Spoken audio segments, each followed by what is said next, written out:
యుద్ధరంగంలో అర్జునుడు ఏది ధర్మం ఏది అధర్మం అని తెలుసుకోవడంలో దిగులు పడుతున్న సమయంలో శ్రీకృష్ణుడు అర్జునుడికి క్షత్రియ ధర్మం అంటే ఏంటో వివరిస్తాడు. మహాభారత యుద్ధంలో అర్జునికి మార్గదర్శనం చేస్తాడు శ్రీకృష్ణుడు. భగవద్గీత అనేది కృష్ణుడు అర్జునుడి మధ్య సాగిన సంభాషణ. పాండవ యువరాజు యుద్ధరంగంలో తమ సొంత వారిపై దాడి చేయాలా వద్దా అని సంకోచిస్తున్న తరుణంలో శ్రీకృష్ణుడు మార్గదర్శనం చేస్తాడు. శ్రీకృష్ణుడు అర్జునుడి రథానికి సారథి కూడా. మాధవుడు ఆనాడు కురుక్షేత్రంలో అర్జునుడికి చెప్పిన జీవిత సత్యాలు నాటికి నేటికి ఎప్పటికీ మానవ జాతికి మార్గదర్శకాలు. క్షత్రియుడిగా నీ ధర్మం యుద్ధరంగంలో ముందుండటం.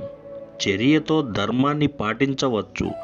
నీ శరీరం తాత్కాలికం, నీ ఆత్మ అమరం. అందుకే నీవు మోహాన్ని, శారీరక వాంఛలు విడనాడాలి. నువ్వు ఏం చేసినా ఆ చర్యలు శ్రీకృష్ణుడి ప్రకారమే. నేను నీలో ఎప్పుడూ ఉంటాను. నీదంటూ ఏదీ లేదు. నువ్వు మరణించిన తరువాత దేన్నీ తీసుకెళ్ళలేవు. భౌతిక అవాస్తవిక అంశాలు అన్నీ ఇక్కడే వదిలి వెళ్ళాలి. గుర్తుంచుకో, ఏం జరిగినా అంతా మన మంచికే జరుగుతుంది అని నమ్ము. ఇప్పుడు ఏం జరుగుతుందో అది మన మంచికే జరుగుతోంది. భవిష్యత్తులో జరగనున్నది కూడా మన మంచికే జరగనున్నది. మరణం అనివార్యం. పుట్టిన ప్రతి ప్రాణి గిట్టక తప్పదు. ఎవరూ అమరులు కాదు. మానసిక శాంతి చాలా ముఖ్యం. కోపం అనేది భ్రమ లాంటిది. అది బుద్ధిని ఇబ్బంది పెడుతుంది. అతిగా స్పందించడం అది కోపం. అతి ప్రేమ అది లోభం. ఇలా అతి మంచిది కాదు. ప్రతి విషయంలో స్థిరంగా ఉండు. అతిగా సంతోషపడడం, అతిగా బాధపడడం రెండూ మంచివి కావు. స్వార్థం నీ వివేకాన్ని చంపేస్తుంది. స్వార్థపరుడు తన లాభాల కోసమే చూస్తాడు. అన్ని పనులకు మూల్యం చెల్లించాల్సి ఉంటుంది. కర్మ అనుభవించాల్సి ఉంటుంది. అందుకే మంచి కర్మలు చేయాలి. కర్తవ్యం నిర్వర్తించడంలో సిగ్గుపడకూడదు. మనిషి తన కర్మల వల్ల గుర్తింపు సాధిస్తాడు. సరైన పని చేసిన వ్యక్తిని ప్రపంచం కీర్తిస్తుంది. నీ కర్తవ్యం నుంచి పారిపోవడం మంచిది కాదు. ఆ ఒక్క క్షణంలో అర్జునుడికి సమస్త విశ్వమంతా శ్రీకృష్ణుడిలా కనిపిస్తుంది. ధర్మం, మోక్షం, పునర్జన్మల గురించి భగవద్గీత వివరిస్తుంది. ఒకరి అస్తిత్వం విశ్వంలోని 8 మూలకాలతో రూపొందించబడింది. అవి భూమి, నీరు, అగ్ని, గాలి, ఆకాశం, మనస్సు, తెలివి, స్పృహ. మానవ ఉనికిని కప్పి ఉంచే 5 పొరలు పర్యావరణం, భౌతిక శరీరం, ఆత్మ, మనస్సు, జ్ఞానం. దీనిని బట్టి ప్రతి వ్యక్తి, ప్రతి ప్రాణి అస్తిత్వం విశ్వంలో అంతర్భాగమే. అందుకే మరణం అనేది శరీరానికే గాని ఆత్మకు కాదు. ఏ ఒక్కరైనా శరీరాన్ని చంపగలరు కానీ ఆత్మను చంపలేరు అని భగవద్గీత తెలియజేస్తుంది. శ్రీకృష్ణుడు భగవద్గీతలో ముఖ్యమైన సందేశాలను అందించాడు. ఆ సందేశాలు సమస్త మానవాళిని ధర్మ మార్గంలో నడిపించేందుకు సహాయపడతాయి. తీవ్రమైన ఆలోచనలు, భావోద్వేగాలతో యుద్ధం చేస్తున్న అర్జునుడికి మనస్సును ప్రశాంతంగా ఉంచుకొని యుద్ధం చేయమని శ్రీకృష్ణుడు అడుగుతాడు. శ్రీకృష్ణుడు మాట్లాడుతూ యుద్ధం కూడా అంతఃకరణ శుద్ధితో చేయాలి, ప్రశాంతంగా చేయాలి. ద్వేషంతో పోరాటం చేయకూడదు. ధర్మం కోసం, న్యాయం కోసం పోరాటం చేయాలి. సమానత్వాన్ని కాపాడుకోవడానికి పోరాటం చేయాలి. యుద్ధం గెలవాలంటే ముందు మనసును జయించాలి. మనసులో ఆందోళన లేనప్పుడు శాంతిని పొందవచ్చు.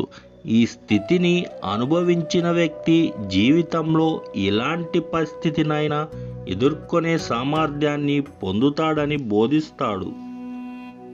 మనస్సుపై విజయం మీ బంధానికి, విముక్తికి బాధ్యత వహిస్తుంది. మనస్సు నిరంతరం మారుతూ ఉంటుంది. ఆధ్యాత్మిక సాధన ద్వారా శిక్షణ పొందినట్లయితే అది మీ స్నేహితుడు, మీకు సహాయం చేస్తుంది. లేకపోతే మీ స్వంత మనస్సు శత్రువులా ప్రవర్తిస్తుంది. కర్మల ఫలాలను ఆశించకుండా కర్మలు చేయమని అర్జునుడికి కృష్ణుడు బోధిస్తాడు. ప్రకృతి నియమం ప్రకారం సమర్థవంతంగా వ్యవహరించమని చెబుతాడు.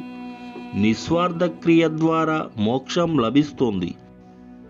అంటే ఫలితంతో ఎటువంటి సంబంధం లేకుండా వృత్తి ధర్మాన్ని నిస్వార్థంగా నిర్వర్తిస్తే మోక్షం లభిస్తుందని ఇక్కడ అర్థం. నువ్వు పిరికివాడివి, యుద్ధభూమి నుండి పారిపోవాలనుకునేవాడివి అని శ్రీకృష్ణుడు మొదట అర్జునుడిని బాధపెట్టాడు. కానీ అర్జునుడు ప్రతిగా కృష్ణుడితో వైరం పెట్టుకోలేదు, బాధపడలేదు. దీని అర్థం ప్రతి విషయానికి బాధపడకూడదు అని తెలియజెప్పడం. మీకు బాధగా అనిపించినప్పుడు దానిలో మునిగిపోకండి. పరిస్థితిని పరిగణించండి. మీరు ఎంతో గౌరవించే వ్యక్తి, తెలివైన వ్యక్తి చర్యలు మిమ్మల్ని బాధ పెడితే అది మంచి కారణం కోసమే అని గ్రహించాలి. మీకు సమానమైన వ్యక్తి బాధ పెడితే అది కర్మ. అజ్ఞాని బాధ పెడితే వారిపై కరుణ చూపండి. ఈ 3 వైఖరులు మీ మొత్తం వ్యక్తిత్వాన్ని మెరుగుపరుస్తాయి. జరిగేవి జరగక మానవు. ఏది జరగాల్సి ఉంటుందో అది తప్పక జరిగిపోతుంది. జీవితంలో జరిగే మంచి చెడులను ఒకే విధంగా చూడాలి. మీ జీవితంలో జరిగే సంఘటనల ప్రవాహాన్ని చూసే ప్రత్యక్ష సాక్షిగా మీరే ఉండాలని గీత తెలుపుతుంది. ప్రతి సంఘటన ఒక అనుభవం, ఒక పాఠం నేర్పుతుందని గీతలో ఉంది. అలా సాక్షిగా ఉన్నవారే నిర్భయంగా పరిస్థితులను ఎదుర్కోగలరు. గాలి వచ్చి వెళ్ళిపోయినట్లు జీవితంలో సుఖదుఖాలు వస్తాయి, పోతాయి. అక్కడే చిక్కుకోకుండా ముందుకు సాగండి. మీ ప్రయత్నాలలో ఉండండి. మీకు దక్కాల్సినది దక్కుతుంది.